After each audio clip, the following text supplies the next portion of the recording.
Welcome to Catholic Connection with Teresa Tomeo, keeping you connected to your faith and your world. Teresa tackles the issues of faith and culture, the pro-life message, and media awareness. And now, here's Teresa Tomeo. On a Friday morning, it is February 7th. Great to be with you across the globe and around the country as well on EWTN, as you just heard. And we have so much to talk about. It's going to be a great show. Thanks be to God. We have Doug Keck coming up right after the news and the weather and all that good stuff. Of course, if you're new to the network and listening, he is our president, our fearless leader, and our chief operating officer for the network. And he joins us every Friday morning for the Inside Word, giving us a look at what's coming up in our programming, different specials, different events, maybe looking at particular saints' feast days and different programming around those feast days. And then we always have great discussions on what's going on in the world. I always love to get his perspective. So Doug will be up at about 15 minutes past the hour. And then the bottom of the hour, Fact Check Friday. This, to me, is a really fascinating story. And it really, I was telling my producer, Andrew, I still can't, despite all the things we discussed, for example, yesterday with Tim Graham from the Media Research Center, and the extreme bias we've seen. It is amazing to me that the Pulitzer Prize Board is pushing back. Well, I guess it's not amazing that they're pushing back, but they're still maintaining that they don't have any problems with the awards they gave to the Times and to the Post regarding the Russiagate story, a story that was proven false. So Trump sued, and his case against him is going forward. We didn't have a chance to talk about that yesterday, but I want to talk about this whole issue of the media clinging to these narratives that are false. To me, it is just so horrible what has happened to this industry, and unfortunately it's become a business over the last 50 years or so, that is supposed to be dedicated to sharing information. And we see this practically everywhere in the legacy media now, where they continue to, I think, dig in their heels to their own demise. So we'll discuss the situation with these different lawsuits, especially the one with the Pulitzer Prize lawsuit, moving forward, and some interesting facts around that, speaking of Fact Check Friday. And then wrapping up with our friend Andrea Picciotti-Bayer. She's the legal analyst for EWTN News and the director of the Conscience Project. There's a lot of good news about the new administration and their executive order on school choice, and the bishops are applauding this, and they're giving it a big thumbs up. So that is our program for today on a Friday morning, and it is cold outside, especially in places like Michigan and Ohio and other places in the northern part of the country. And now we're looking at a storm that continues to move, and it's pretty big. It's going across several states. So we have Pacific storms impacting the west through Friday, and a series of storms impacting the central part of the country and the eastern part of the country into next week. All right, so let's get the details here from the National Weather Service. We have a Pacific storm, continuing to bring strong winds, heavy rain with a risk for flooding. And this is for northern and central California. Heavy mountain snow in the Sierras, the southern Cascades, and northern Rockies through today. And then a series of winter storms impacting the central part of the country and moving through the eastern part of the country through next week with heavy rain and a combination of snow, sleet, and freezing rain. So keep that in mind, whether you are, especially in the northern part of the country, and if you're traveling this weekend. Almost 4 minutes past the hour. Thanks so much for tuning in to Catholic Connection. And don't forget, this weekend we begin National Marriage Week on Sunday, February 9th. And, of course, a lot of folks are also planning their Super Bowl parties because it is Super Bowl weekend. And we'll have a fun story at the end of the news about that. Let's get started and see what's happening in and around the world on a Friday morning. It's February 7th, 2025. President Trump says the country must bring religion back.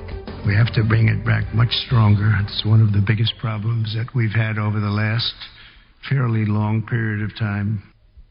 Speaking at the National Prayer Breakfast in the U.S. Capitol yesterday, the president said the country is and always will be one nation under God. From the earliest days of our republic, faith in God has always been the ultimate source of the strength that beats in the hearts of our nation. We have to bring religion back. He also said God was watching over him that day last July when someone tried to kill him. The National Prayer Breakfast is a bipartisan event. It's been held every year for more than 70 years. And the president says no American soldiers would be needed for the U.S. to take over Gaza. In a post on Truth Social, the president said the takeover would see Palestinians resettle in what he called far safer communities in different countries. He added the U.S. is working with development teams from around the world to start the rebuilding process. This all comes as the plan has drawn widespread criticism from various countries around the world. Pope Francis meeting with young priests and monks of the Oriental Orthodox churches at the Vatican yesterday, and as Devin Watkins from Vatican News tells us, he's urging Christians to express their common faith in respect and fraternal love. The proclamation of our common faith requires before all else that we love one another. Pope Francis offered that reminder on Thursday as he met with a delegation of Orthodox clergy taking part in a study visit to Rome.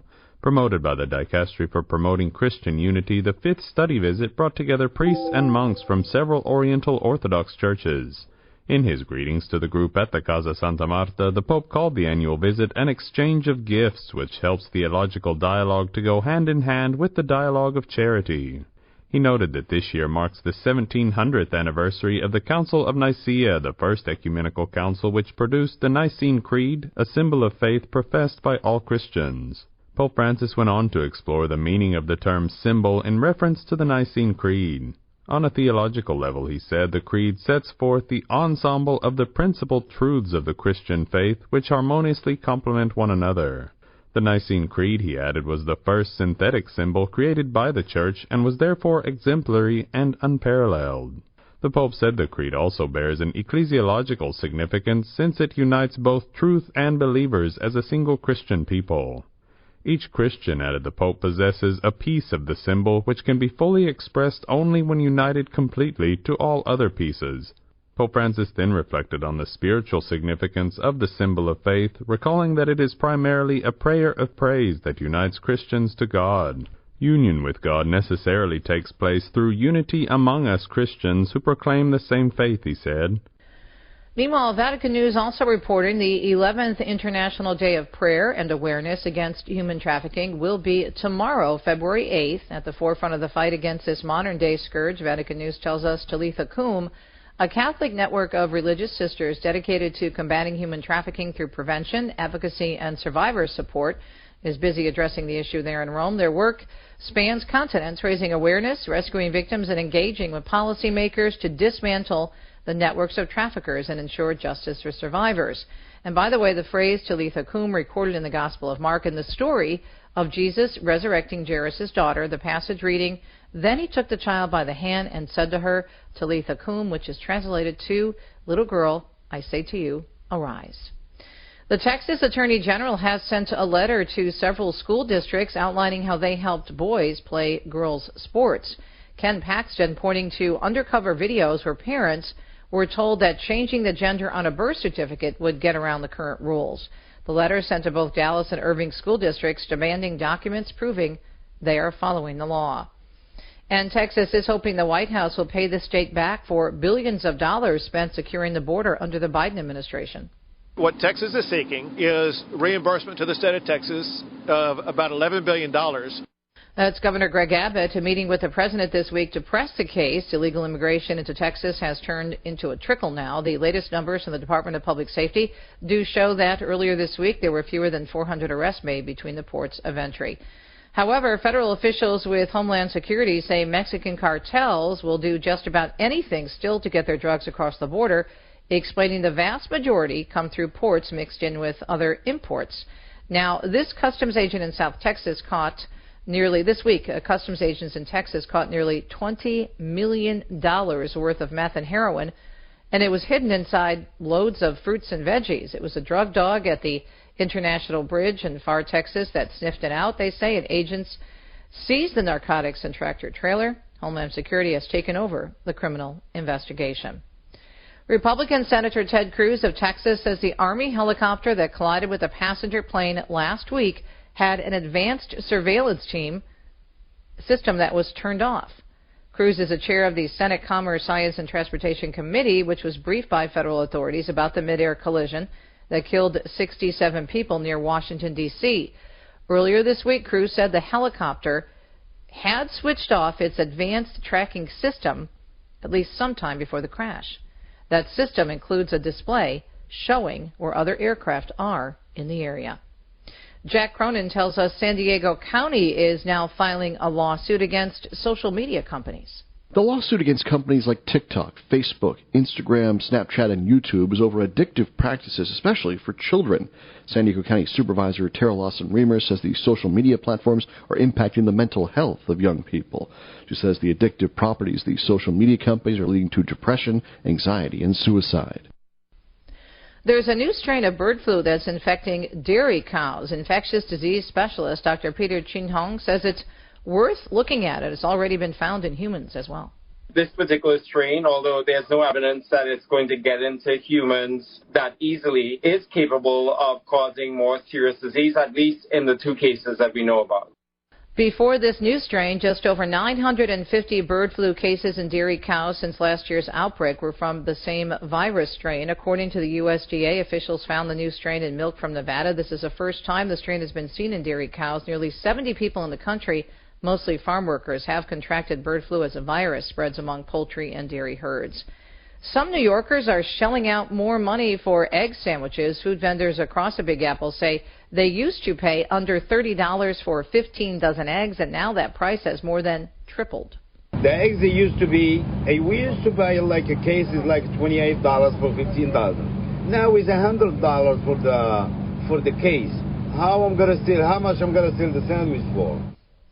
Vendors say they're trying to keep the price of New Yorkers' beloved bacon, egg, and cheese sandwiches flat, but skyrocketing egg prices make it nearly impossible. The national average, by the way, for a dozen eggs is now more than $5, up from the average $3.65 back in November.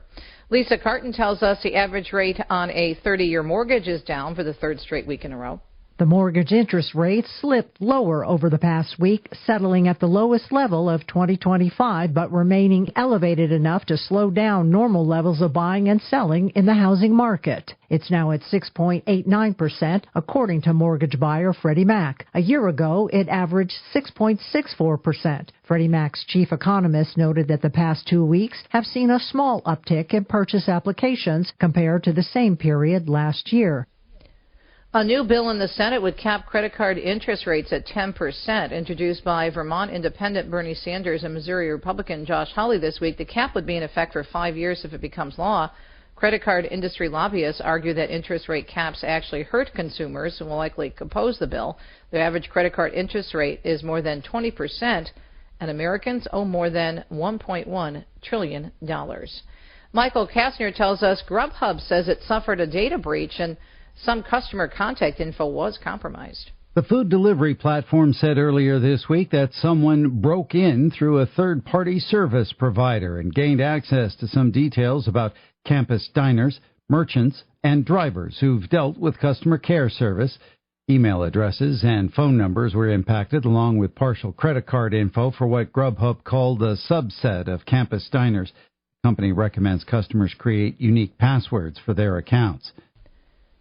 There's an estimate out there predicting folks will be spending a record $27.5 billion this Valentine's Day. That would beat out the $27.4 billion record set back in 2020. And that is according to a survey from the National Retail Federation and Prosper Insights and Analytics. The top places people will spend their money are online, followed by department stores and florists. A little more than half of consumers say they will be celebrating Valentine's Day this year. And finally, in our news segment at almost 14 minutes past the hour on a Friday, February 7th, Monica Nelson tells us if you're an employer, you can expect a lot of folks to call in sick on Monday after the Super Bowl. A new survey from Paycom collected data from over 6 million employees who requested sick days after the Super Bowl. It found that in 2024, there were 63% more sick day requests on the day after the game than on the average day last year. It also found over 90% of managers at U.S. companies approved those sick days for employees after the game. It's a Friday. We are glad you're listening to EWTN. Speaking of which, our President and Chief Operating Officer, Doug Keck, is up next with our look at what's coming up in great programming in the next week. Stay tuned. On Saturday, February 22nd, Spiritus Sanctus Academy is celebrating its annual benefit gala at the St. John's Resort in Plymouth. This event is packed with dinner, live entertainment, and amazing live and silent auction items. Besides helping meet the school's financial obligations, you'll be aiding in making scholarships available to those in need. Go to spiritussanctus.org. That's SPIRITUSSANCTUS.org. It's time for Family Man with Dr. Gregory Popchak. You've probably heard Venerable Father Patrick Peyton say, "The family that prays together stays together." Well, as the director of the Peyton Institute, I like to add that the family that plays together also prays together. Family play rituals, like family days, game nights, and other similar activities, aren't just fun things to do. They're ways Catholic families remind each other to celebrate the life God has given them. Daily play rituals remind families that both in good times and in hard times, God always wants us to look for reasons to rejoice. That's one reason family rituals for playing together are such an important part of Catholic family life. To discover more ways your family can celebrate the liturgy of domestic church life, check out the newest editions of Parenting with Grace and visit CatholicCounselors.com. I'm Dr. Greg Popchak, but you can call me Family Man. To discover more ways faith can enrich your life, visit CatholicCounselors.com. People ask how they can care for older family members who can't fully care for themselves. One answer is Visiting Angels, America's choice in senior home care. Visiting Angels assists adults nationwide with 600 locations to continue living at home and not have to move into a nursing home. Their caregivers provide assistance in hygiene, meals, and light housework. Services are provided up to 24 hours per day, and you can select your caregiver before service begins. More information, including franchise opportunities, is on the web at visitingangels.com. 17 minutes past the hour. Doug's making me jelly. Said it's very warm down in Alabama, and I'm looking at the temperature here in Michigan. It's like 15 degrees, but I do not want to discuss it. What I do want to discuss is all the great programming that comes up all the time at EWTN. What is up going on this week? Good morning. Good to talk to you again. Well, it has warmed up, and our programming continues to be hot, so to speak. Ooh, we have bada boom, bada bing. We got our Jubilee of the Armed Forces. We continue to cover the Jubilee, and we have a special program that we created several years ago called Bravery Under Fire about Father Willie Doyle. Very nice movie that we made, a small movie that was made that will be airing tomorrow at 5 p.m. And that kind of rolls into the Holy Mass of the Jubilee for the Armed Forces, Police, and Security Personnel from St. Peter's that will carry live 4:30 a.m. on Sunday, and then we'll encore it at noon, so most of us can see it then. And then we've got specials, of course, what's rolling in next week, Honor of Our Lady of Lourdes, feast day, a very obviously a major apparition and devotion to Our Lady of Lourdes on the 11th. Well, this Saturday we're running part 1 of our movie on Lourdes. You can check that out at 9 p.m. Eastern Time, and we'll have part 2 next week. Monday through Friday, we've got a special program. It's a 5-part mini-series that our own Father Joseph and Father John Paul did. It's every day at half an hour, 5:30 p.m. Eastern Time, with them over there at Lourdes, experiencing the location and their own experiences, and also Father Joseph has always been very much interested over the years in telling the stories of the healings associated with Lourdes, so it was always important to him. We've also got a couple of other programs, Lourdes Blessings Bestowed Among Us on February 11th, talking as well about kind of the experiences of the healings at Lourdes, both spiritual and physical. Also a program called Return to Lourdes with members of the Order of Malta going there. That's on the 11th as well. Now on the 10th, on Monday, we've got Lourdes United in Prayer Candlelight Procession from Lourdes, and then we've got multiple events from Lourdes. And then on the 11th, we've got United in Prayer International Mass. That's at 4 a.m. live and at 7 p.m. Encore Eastern Time, and then Lourdes United in Prayer Holy Rosary at 9 a.m. on the 11th, and at 11 a.m. we've got the United in Prayer from Lourdes Adoration of the Blessed Sacrament and the Blessing of the Sick. So there's a lot of Lourdes things happening next week, and so you can check those out. Father Mitch has got some great guests. Father Chris Alar's show is next week as well, so check out EWTN.com. Get a handle on all the different programs. Check out our on-demand platform, our YouTube channel. Check out on the radio side as well as our wonderful Podcast Central with all the great radio programs and podcasts we produce, along with 105 we're up to posted on our Podcast Central of wonderful Catholic really? Podcasts. 105. Exactly. 105 of other people, the best of the rest we call them, people who don't do it specifically for EWTN, but we think promoting their podcasts across the web is a good idea, and it's part of our mission at EWTN, as Mother always defines, supporting other Catholic apostolates. That's great, though, because you're giving them a really nice boost. But most importantly, obviously, the end game is evangelization. Absolutely. I mean, when you get to it with all of these things, and you can all get caught up in kind of, I always think of our Lord when he said, they came to him and said, Lord, there's these others who not of our company who are casting out demons in your name. And our Lord said, that's great. Let them do it if they're doing good work, Right. And so that's the thing. We have to, at times we can get caught up in, well, wait a second, we're EWTN, we're Ave Maria, and it's like, listen, we're all working together for the same goal. As if there aren't enough issues in the church where we have to argue about who gets more coverage or something, right? Absolutely. I mean, it's ridiculous. Absolutely. It's a human nature, and you have to be practical because we live in a temporal world, so, with donations and other things like that, but where we can work together, certainly, and support each other for the good of the church and for people and their spiritual lives, that's what's important. Oh, the other thing, too, though, is that you don't just throw up a podcast. There's a lot of discernment and examination of the content that goes on. Absolutely. Yeah, exactly. Tom has been, some of the ones that I noticed and listened to and thought were interesting with some well-known names, etc. And other cases, send us stuff, and I tell Tom Price, as you know very well, own Tom Price from Call to Communion fame these days, would listen to it and go through it, and we would talk a little bit about it and see, is there somebody we want to add, and we add them to our mix, and hopefully our imprimatur at least gives them a chance for somebody to maybe take a listen, and if something comes up and we have a problem later, we can always deal with it, but we want to give people the benefit of the doubt.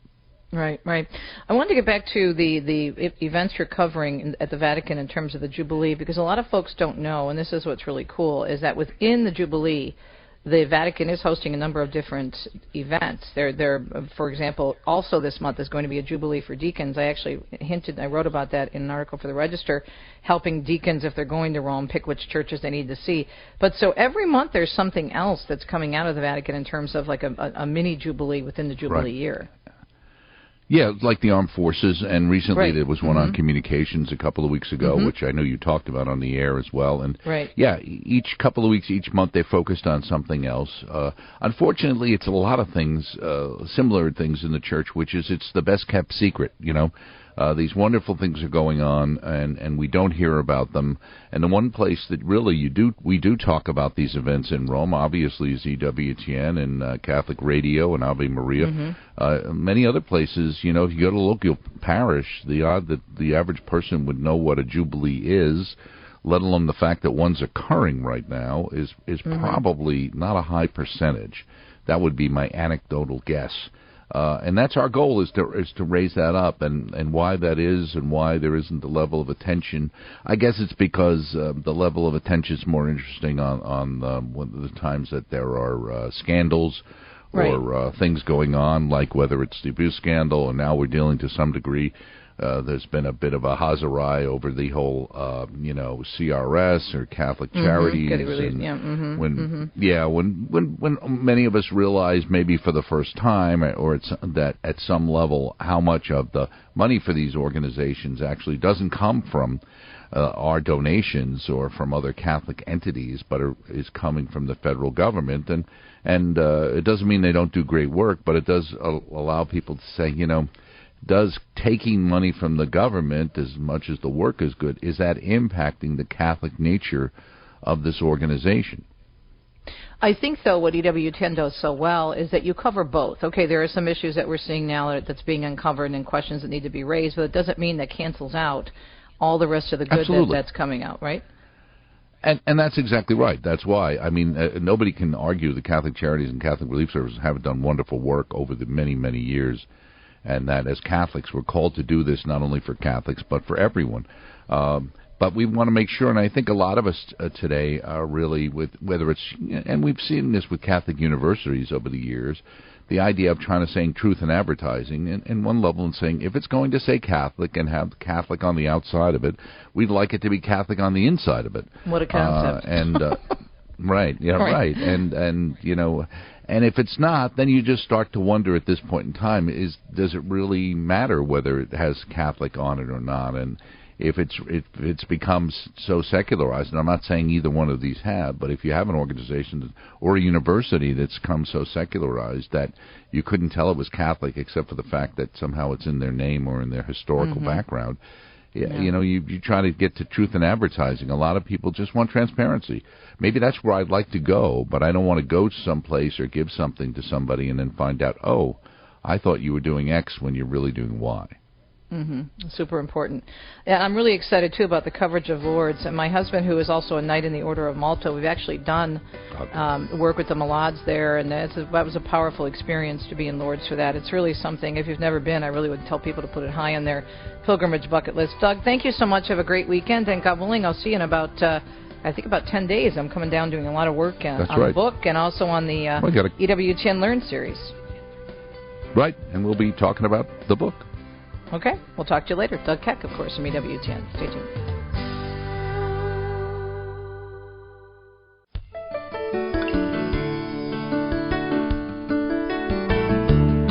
Hope you're having a beautiful Friday on this February 7th, 2025. Good to be with you on EWTN and Catholic Connection. And for several years now, I've been doing this segment called the Fact Check Friday, taking a look at the media and basically fact-checking that. And I find this story about the Pulitzer Prize and our president's lawsuit against the board absolutely fascinating. And I was just joking around with Deacon Dom this morning, telling him what I was going to discuss, and he says, you know, the New York Times and the Washington Post should have received a Pulitzer Prize for fiction based on the stories that they did, and claim are still truth in many ways in terms of the Russia hoax. And this is the thing. Now, however one feels about a particular candidate or a particular politician, I would hope that you would agree that when it comes to journalism, which is pretty much, for the most part, with the exception of a few outlets, gone in this country in terms of true journalism, digging, putting the facts out there, really sourcing a story, as opposed to just taking statements from particular organizations in order to push a particular agenda, that I would hope you would think that you would be for at least fair and balanced reporting and at least an attempt at objectivity. But unfortunately, that rarely happens anymore. And I believe it is one of the reasons why so many of these legacy media organizations are losing these lawsuits. And, you know, it's really a challenge because we live in such a litigious society and people sue over the most ridiculous things.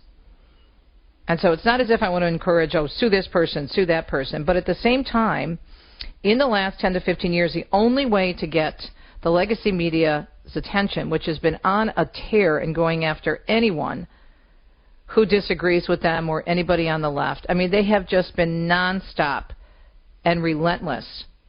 And again, not just for such high-profile people as Donald Trump. Think about the man who was the retired military person who was working in Afghanistan, and the CNN, how they raked him over the coals, trying to make it seem like he was just in it for the money to help people escape from Afghanistan. He won a major settlement from CNN. And then, of course, you have Stephanopoulos and ABC News and Donald Trump, and then you have other legacy media outlets who are settling over particular stories that deep down they know were false. And one of the reasons I believe a lot of these places are settling is because they don't want, as ABC News did, and now you have, of course, most recently CBS releasing not only the transcripts with the video of that falsely edited splicing and dicing they went on with the interview right before the election with Kamala Harris, the then vice president. I think a lot of reasons they're doing this is because they don't want their internal memos going out, their internal emails and the commentary, which absolutely reflects their extreme bias and how they had an agenda. I read one story yesterday in preparation for today's segment, which included some of the emails from CNN and that retired military person. I can't remember his name now, it escapes me. And the names they were calling him and the expletives they were using in their emails discussing the story. And you mean to tell me they didn't have an axe to grind? Or they weren't pushing an agenda? And pushing something completely false, as was the case with the Pulitzer Prize. So both the New York Times and the Washington Post should be getting, or should have gotten, the Pulitzer Prize for fiction when it comes to this story regarding Donald Trump. And so, although, again, constantly suing may not seem that appealing, this is a way to get the attention of the media, because we're talking about millions of dollars that are now being handed out to people who are filing lawsuits. And as Tim Graham from the Media Research Center said yesterday on our program, it is a very difficult thing to prove in court because of the First Amendment, not that that's bad, but especially if you're a high-profile person, because the argument is, look, you're out there in the public and this is going to happen. You're a public person. There's going to be all kinds of information about you. You can't be suing every time you turn around if you don't like a particular story. I'm very generalizing what it says about the First Amendment in legal cases, but defamation, slander, libel, very hard to prove. And we saw that with Nicholas Sandmann. He was not a public person. He was a kid waiting for a bus at the end of the March for Life. And the media put his family in danger after that whole fiasco. I'm not going to go through that again. But even his case, even though he wasn't a public person, he was a teenager at a Catholic high school at the March for Life. It was a challenge for him. It was one step forward and a few steps back. So the fact that many of these cases are now being settled just shows how bad the secular media are and how they know deep down that this is going to hurt them if they continue to go down this road. I hope they have some realization. But this particular story is very interesting to follow. President Trump had a victory, and this is from Newsweek, by the way, in his ongoing legal battle against the Pulitzer Prize Board on Monday, when presiding judge Robert L. Pegg rejected a protective order governing discovery motion that would have guarded the board's internal communications. Trump filing a lawsuit against the Pulitzer Prize Board back in 2022 after it awarded its 2018 National Reporting Prize to the New York Times and the Washington Post in response to their reporting on alleged Russia intervention in the 2016 presidential election. The lawsuit claimed the publications peddled a now-debunked theory alleging collusion between Trump's campaign and Russia and demanded the 2018 prize be withdrawn by the Pulitzer Prize Board and a full apology issued. On Monday, the judge who's presiding over the case dismissed a protective order governing discovery. In the rule, Judge Pegg wrote, the rule requires an affirmative showing of annoyance, embarrassment, oppression, or undue burden of expense from such party or person defendants, and they failed to meet this requirement, as there is no factual support in the record demonstrating that any defendant, much less each defendant, would be subject to annoyance, embarrassment, oppression, or undue burden or expense if a protective order is not entered. In a statement sent to Newsweek, the board said the president has made clear in speeches and legal filings he intends to use discovery to intimidate and punish. No, he's not using it to intimidate. Getting at the facts is not intimidation. You were the ones who stuck with this award, this huge, which is supposed to be so prestigious, recognition for alleged journalism, and you need to be called out for it.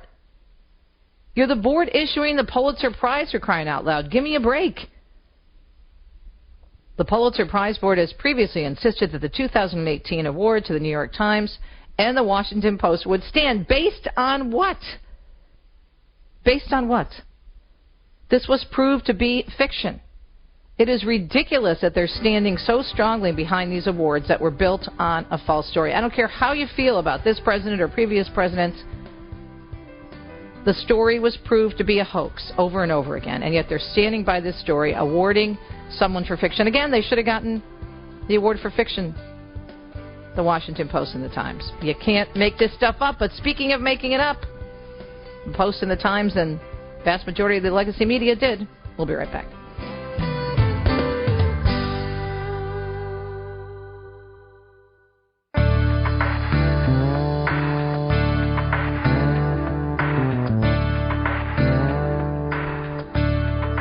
Welcome back. Almost 40 minutes past the hour, wrapping up a busy Friday morning edition of Catholic Connection on the EWTN Global Catholic Radio Network. Always great to catch up with our legal analyst for EWTN News and director of the Conscience Project, Andrea Picciotti-Bayer.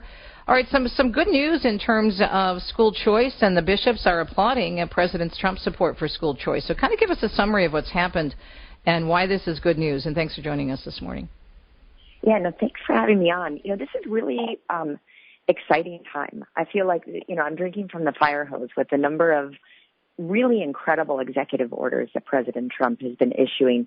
But on the school choice front, it's a particularly important shift that the federal government, Department of Education, and the White House are doing in favor of school choice. The executive order which is entitled Expanding Education Freedom and Opportunity for Families, really does hone in on the problem of our education system in America, how it's kind of falling short, and saying that really we need to recognize the role of parents in making decisions for, the best choice for their children, and particularly opening up choice for three groups of families, families that are low income, families that are in the military, and families that are on Indian tribes. I think that that's a great first step, and I think that there's really a great, bright future for moving forward, especially given this kind of openness of the federal government to school choice.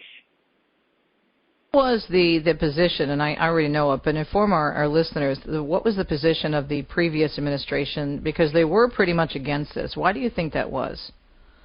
It's a very interesting, it's hard to get into the minds of people that you disagree with profoundly, but the Biden administration really was pushing through the education system that we have kind of an indoctrination that alienated parents from their children, that kind of presented that the government knows more than what your children need than you do. And that kind of hubris, that arrogance, is something that wasn't just limited to education. We saw it in foster care settings. We saw it in the Department of Justice, that there was this over-reliance of the government's position as being the right position for Americans, especially for families and for young people. President Trump seems to be taking a different approach, one that resonates way more with Catholic teaching on the fundamental truth of parents as primary educators, and a kind of a suspicion of big government as being at odds with that. And I think that I'm hoping that they continue in the guidance that the Department of Education has been directed to come forward, that again, it's going to be bringing, empowering families at the local level to be able to make choices for schools, and empowering states to really experiment and be more creative with school choice initiatives, so that the public schools don't hold a monopoly. And I would like just to say, this doesn't mean that the public schools don't play an important role. I'm a product of public school education, but I think that competition for public schools is actually a good thing for the families that choose to send their children to public schools. It will make the public schools better, more open, more transparent, and hopefully return back to the fundamentals of educating children instead of seeking to indoctrinate. Now, I went to a Catholic grade school for 8 years and a public high school for 4 years before I went to college. But I know you're younger than I am, but I think the public school system is much different now, Andrea, than it was when you and I were going through it. No, I think you're right. I mean, and I do realize that there are families, especially middle-income families, and in certain states that they don't have the luxury of being able to opt for private Christian or Catholic education. I'm blessed to be able to do that. It involves a big financial sacrifice for our family, but there are some that just don't have that option. And I think that it's very important that we recognize that reality while we're still pushing for greater school choice for all families in all states. And at the same time, we want our public schools to be healthy, because there may be families that send their children, that don't want a different option.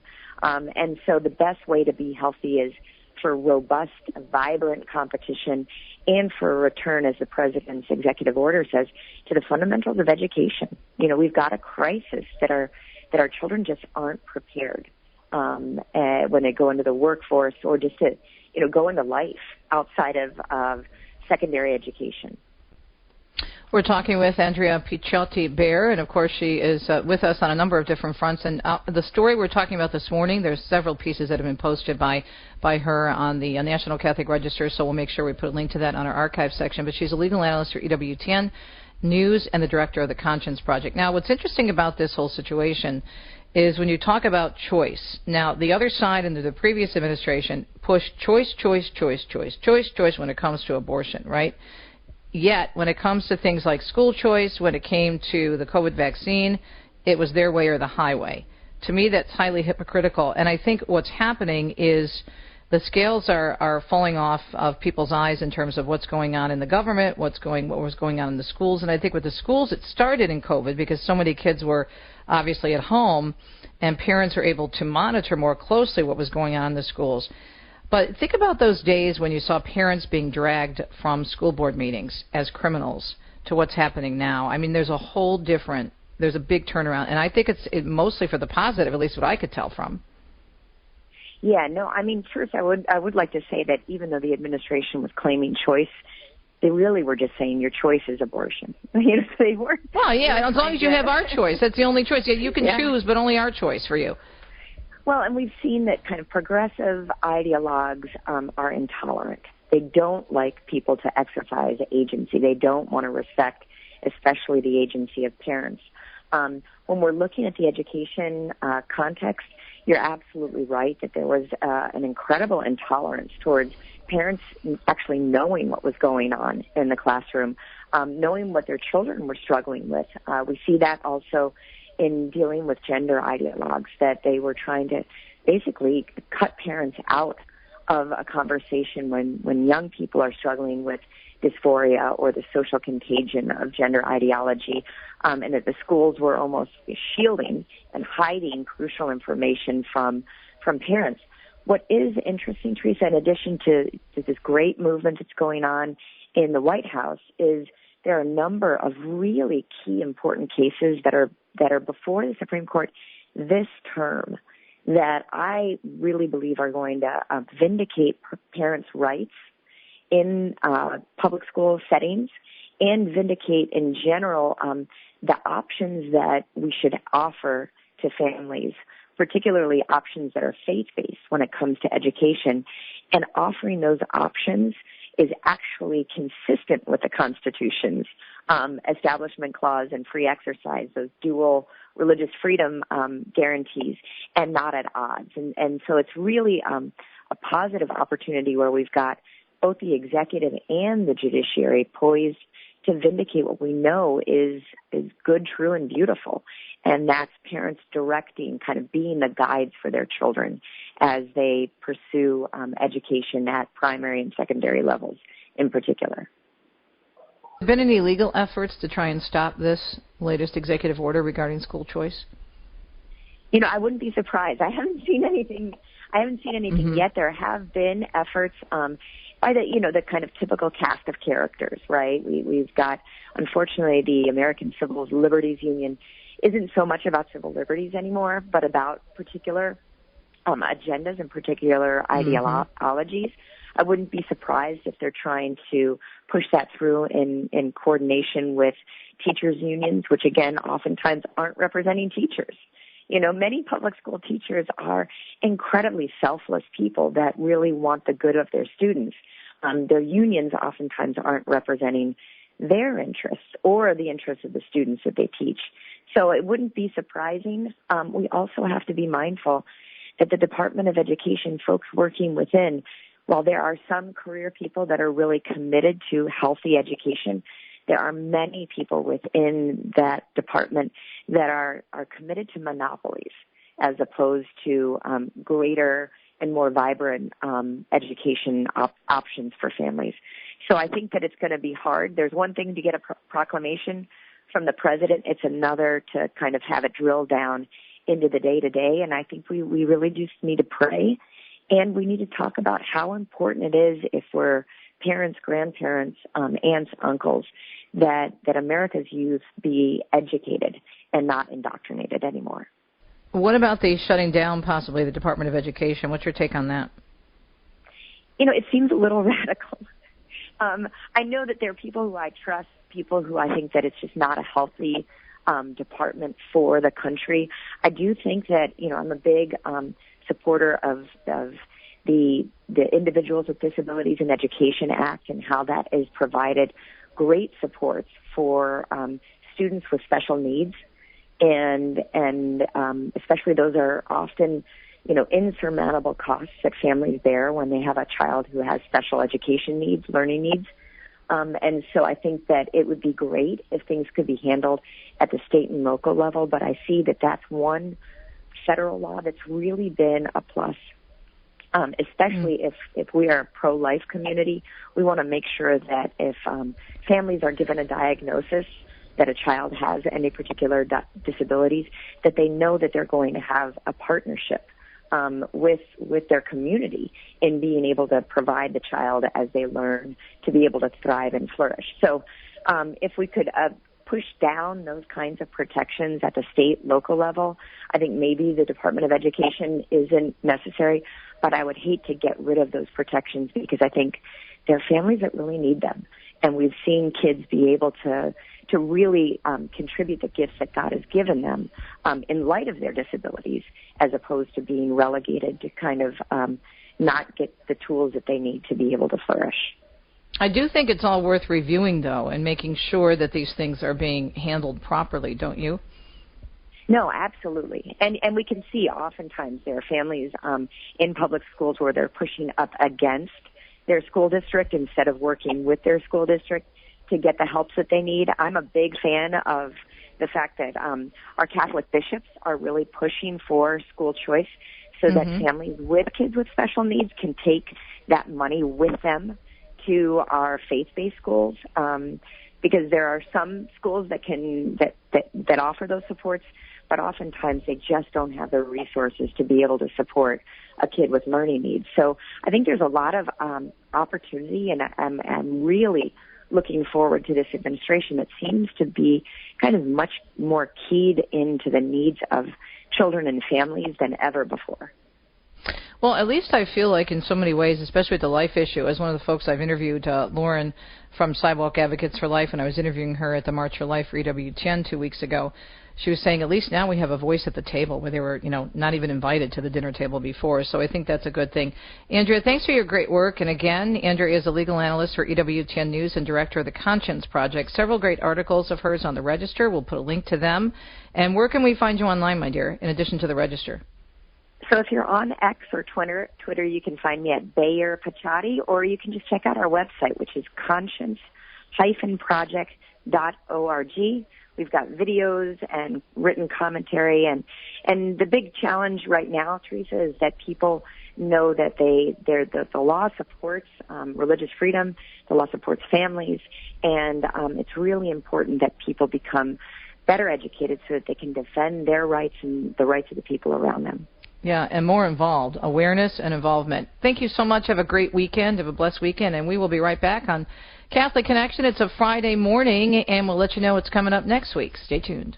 People ask how they can care for older family members who can't fully care for themselves. One answer is Visiting Angels, America's choice in senior home care. Visiting Angels assists adults nationwide with 600 locations to continue living at home and not have to move into a nursing home. Their caregivers provide assistance in hygiene, meals, and light housework. Services are provided up to 24 hours per day, and you can select your caregiver before service begins. More information, including franchise opportunities, is on the web at visitingangels.com.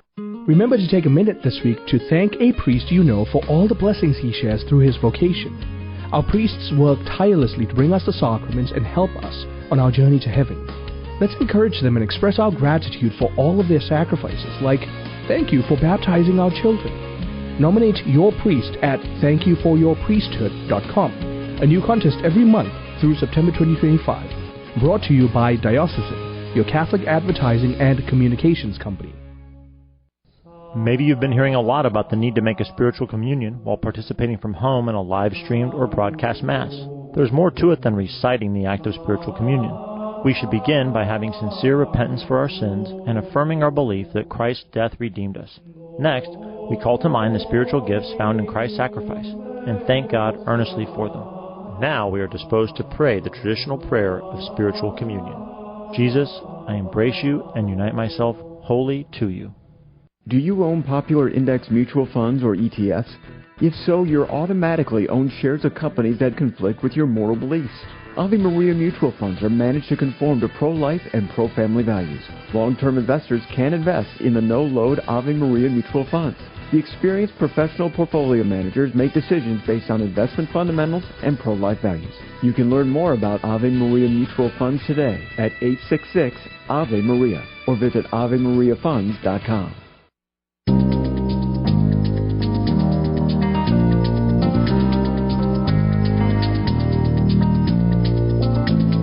appreciate you here at EWTN. Thanks for listening to Catholic Connection, coast to coast and around the globe. And coming up next week, of course, we start National Marriage Week on Sunday, so we'll be talking about that. And if you're not familiar with National Marriage Week, you can go to the Bishop's Conference website of foryourmarriage.org, which is super cool, all kinds of great resources. And World Marriage Day, of course, coming up. It's another big thing, and Deacon Dom and I love this time of year because we always MC a wonderful World Marriage Day dinner in our own archdiocese, the Archdiocese of Detroit. And there were several dinners that have actually been prompted as a result of the dinner we had here in the Metro Detroit area, including a big gathering in the Diocese of Grand Rapids, Michigan. So we'll be talking about that. And, of course, Our Lady of Lourdes next week. Don't forget to tune into all the great EWTN programming on the Feast of Our Lady of Lourdes, as Doug was talking about earlier. So many great things that will take you right there. If you've never had the opportunity to be there in Lourdes, France, or perhaps you've been there and want to refresh your memory, it'll be a great reminder of this beautiful feast day and Our Lady of Lourdes and the beautiful and wonderful, amazing Saint Bernadette of Subaru. Also, thanks to Michael O'Neill for interviewing me for his program this weekend, The Miracle Hunter, on EWTN Radio. We're talking about my new book, an EWTN book, Italy, Shrines and Wonders, Saturday at 7 p.m. Eastern. Have a great weekend. So we'll talk to you on a Monday. Ciao, ciao. You've been listening to Catholic Connection with Teresa Tomeo. Catholic Connection is a co-production of Ave Maria Radio and EWTN Radio and carried across the EWTN Global Catholic Radio Network. Our producer is Andrew Kruchek. For copies of this program or for more information, visit AveMariaRadio.net. That's AVEMariaRadio.net. Thanks for listening and join us next time for another edition of Catholic Connection.